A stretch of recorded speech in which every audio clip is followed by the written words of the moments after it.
Hello friends, आज हम पारिवारिक कलह के बारे में चर्चा करेंगे। पारिवारिक कलह के कितने प्रकार होते हैं और क्या कारण होते हैं और कैसे इससे हम अपना बचाव कर सकते हैं। पूरे भारत देश की ही बात नहीं है, पूरे विश्व की बात है।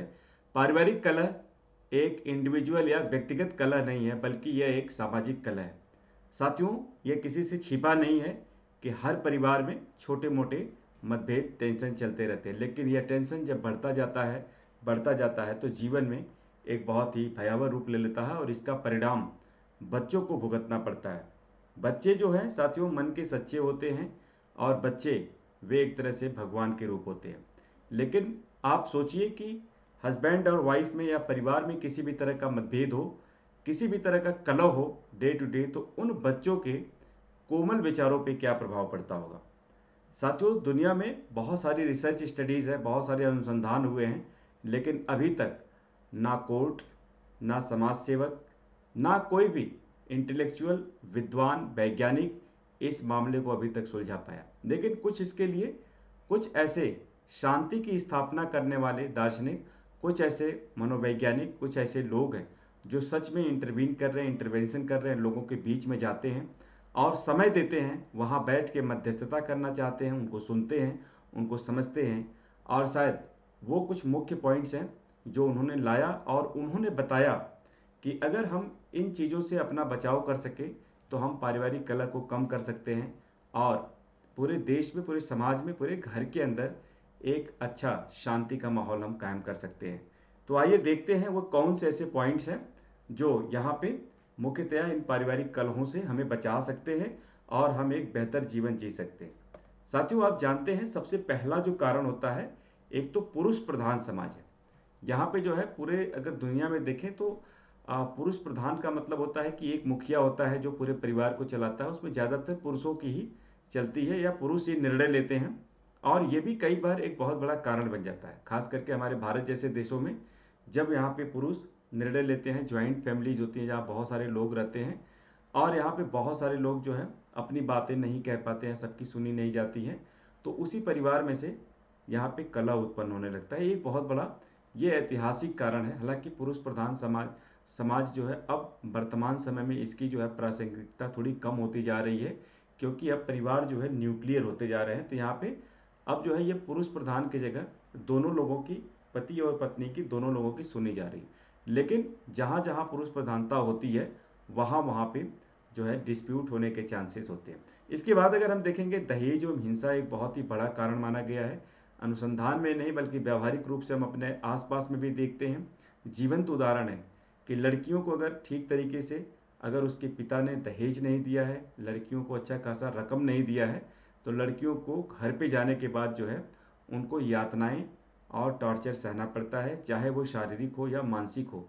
लेकिन यातना के शिकार वो लड़की ही होती है, वो गर्ल्स ही होती हैं जो आती हैं अपने माता पिता का घर छोड़ करके। और उसकी जो व्यथा है, उसकी जो पीड़ा है, वो कोई नहीं समझ सकता है, सिर्फ और सिर्फ वो लड़की ही समझ पाती है।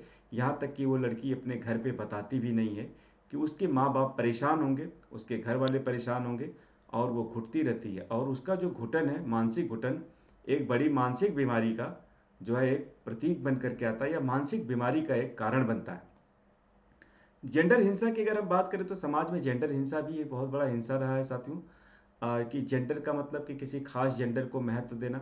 जैसे समाज में जैसे कई बार हमारे एक ऐसा मिथ होता है कि पुरुषों को हम जैसे बहुत ज़्यादा मानते हैं कि जो लड़के हैं वो स्कूल जाएंगे, लड़के ज़्यादा खाना खाना खाएंगे, लड़के बाहर घूमने जाएंगे, लड़कियां हैं तो घर में रहेंगी, लड़कियां हैं तो खाना बनाएंगी, लड़कियां हैं तो ज़्यादा पढ़ाई नहीं करेंगी। बहुत सारे ऐसे जो बायसनेस होती हैं, जो भेदभाव होते हैं, वो जेंडर हिंसा को भी जन्म देते हैं।